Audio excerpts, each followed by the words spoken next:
જય શ્રી કૃષ્ણ મિત્રો, કેમ છો? મજામાં ને? આજે આપણે એકદમ સરસ અને હેલ્થી આપણે વજન ઘટાડવામાં પણ મદદ થાય તેવા આપણે પનીર પોકેટ પરોઠા ફરાળી બનાવીશું. આપણે પનીર પોકેટ પરોઠા બનાવવા માટે 4 બટેટા મેં નાની સાઈઝના બાફી લીધા છે.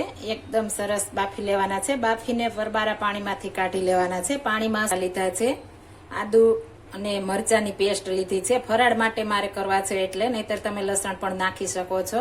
1 વાટકી ધાણા ભાજી, 1 ચમચી લાલ મરચું કાશ્મીરી પાવડર, 1 ચમચી કાશ્મીરી પાવડર, 1 ચમચી ધાણા જીરું પાવડર અને પનીર લીધું છે. મેં ઘરનું પનીર છે. આ રીતના પનીર હતું તેનો મેં આ રીતના ભૂકો કરી લીધો છે. મોટો આપણે નાનો નથી કરવાનો. આ રીતના આપણે પનીરનો ભૂકો કરી લીધો છે. 1 ચમચી આપણે મરી પાવડર, અડધી ચમચી ગરમ મસાલો, 1 લીંબુનો રસ અને સિંગદાલું નિમક આપણે ફરાળ માટે છે એટલે. હવે આપણે સ્ટફિંગ પહેલા બનાવી લેશું. હવે આપણે મિક્સિંગ બાઉલ લઈ લેશું અને હાથ વડે મીઠા ન રહીએ તે રીતના આપણે કરીશું એટલે મસ્ત આપણે સરસ થાય. હવે તેમાં આપણે મસાલા કરી લેશું. લાલ મરચું પાવડર, ગરમ મસાલો, ધાણા જીરું પાવડર, મરી પાવડર, પેસ્ટ, લીંબુનો રસ. જો તમારે લાલ ન કરવો હોય તમે નકરું મરચું પણ નાખી શકો છો. ને નિમક સ્વાદ પ્રમાણે, ધાણા ભાજી બધા આપણે નાખી દેશું. પહેલાં આ બધું મિક્સ કરી લેશું, ત્યારબાદ પનીર નાખીશું એટલે પનીરનો આપણે ભૂકો ન થાય. ઉપરથી ખાલી આપણે નિરાતે નાખવાનું છે એટલે સરસ મિક્સ થાય. એક પણ આપણે લમ્સ નહીં રહેવા દેવાના, ગાંઠા.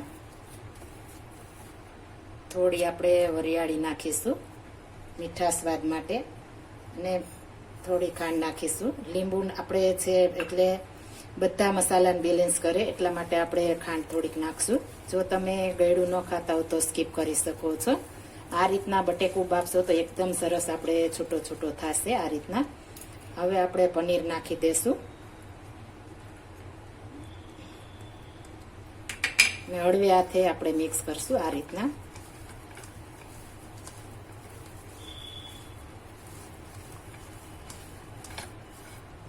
આપણે સરસ તૈયાર થઈ ગયું છે. આ રીતના તૈયાર કરવાનું છે. હવે આપણે ફરાળી લોટ તૈયાર કરીશું. આપણે ફરાળી લોટ લીધો છે. આપણે આ રીતના ફરાળી આવે છે તે લીધો છે. આપણે રેડીમેડ પણ મળે છે એટલે મેં રેડીમેડ લીધો છે. આપણે સરસ લોટ આપણે લઈ લીધો છે 2 કપ અને તેમાં આપણે મરી પાવડર નાખીશું. જો તમે મરી પાવડર નાખવા ન માંગતા હો તો સ્કીપ કરી શકો છો, પણ ફરાળ માટે છે એટલે નાખ્યા છે એટલે આપણે પચવામાં સહેલું રહીએ. અને સ્વાદ પ્રમાણે સિંગદાલું નાખી દેશું. મોણ માટે ઘી નાખી દેશું 1 ચમચી. ને બધું સરસ આપણે મિક્સ કરી લેવાનું છે. આપણે આ રીતના મોણ દેવાનું છે એટલે એકદમ સરસ આપણા પરોઠા બનશે. હવે આપણે થોડું પાણી ઉમેરતા જાશું, બાંધતા જાશું. આપણે થોડો કડક લોટ બાંધવાનો છે એટલે આપણે એકદમ ક્રિસ્પી બને. ઉપરથી ક્રિસ્પી અને અંદરથી સોફ્ટ એવા આપણે પરોઠા બનાવવાના છે.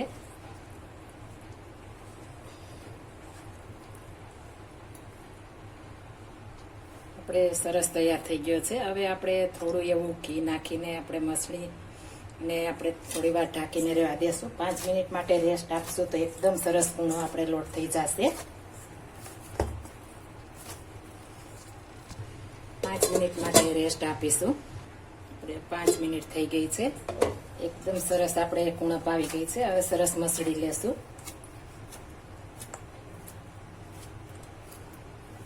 આપણે સરસ મસળાઈ ગયો છે. આ રીતના આપણે લોટ થવો જોઈએ.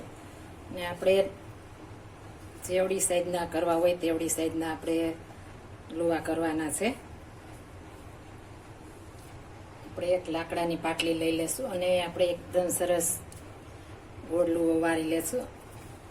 અને આપણે કડક બાંધો છે એટલે લોટ વેરવાની જરૂર નહીં પડે. કદાચ તમારે જરૂર પડે તો આપણે ફરાળી કરવા હોય તો સાઈડમાં થોડો કોરો રાખી દેવાનો, પણ આપણે આ રીતના બાંધશું એટલે જરૂર જ નહીં પડે. એકદમ સરસ આપણે પરોઠા બનશે. આપણે જેવી રોટલી બનાવીએ છીએ એવા આછા આપણે વણવાના છે. આપણે આ રીતના થિકનેસ આપણે રોટલી જેવી જ રાખવાની છે. હવે તેમાં આપણે જે મસાલો બનાવ્યો છે તે આપણે નાખી દેશું અને આપણે ટ્રેંગલ્સમાં શેપ આપી દેશું. આપણે પોકેટ બનાવવા છે એટલે આ રીતના ત્રિકોણ બનાવી લેશું. આપણે આ રીતના સરસ ગોઠવી લેશું અને આ રીતના આપણે વાળી દેવાની છે.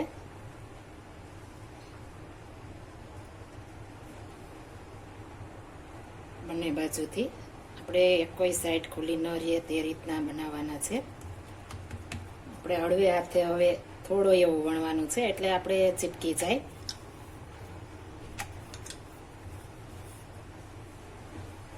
તો આપણે મસ્ત મજાનું પરોઠું તૈયાર થઈ ગયું છે. આ રીતના આપણે બધા બનાવી લેશું. આપણે એક નોનસ્ટિક પેન તપવા મૂકી દીધી છે. તપી જાય એટલે આપણે થોડું ઘી નાખી દેશું. આપણે જો તમારે ઘી ન ખાતા હો તો બટર અથવા તેલ ગમે તે નાખી શકો છો. મારે ફરાળ માટે છે એટલે હું ઘી નાખું છું. આ રીતના ઉપર મૂકી દેશું આપણે અને એકદમ ધીમા ગેસે ચડવા દેશું એટલે એકદમ સરસ બને. આપણે ઉપર પણ થોડું ઘી નાખી દેશું અને સરસ મિક્સ આપણે આખાઈમાં કરી દેશું. હવે આપણે સાઈડ ચેન્જ કરી લેશું.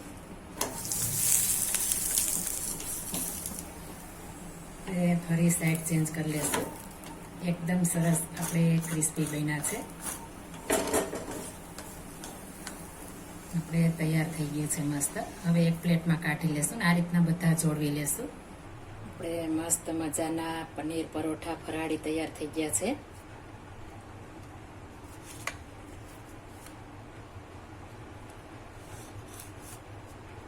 આ પરાઠા આપણે દહીંની ચટણી સાથે, લીલી ચટણી સાથે, આંબલીની ચટણી સાથે સર્વ કરી શકીએ છીએ. એકદમ મસ્ત અને એકદમ હેલ્થી એવા આપણા પરોઠા તૈયાર થઈ ગયા છે.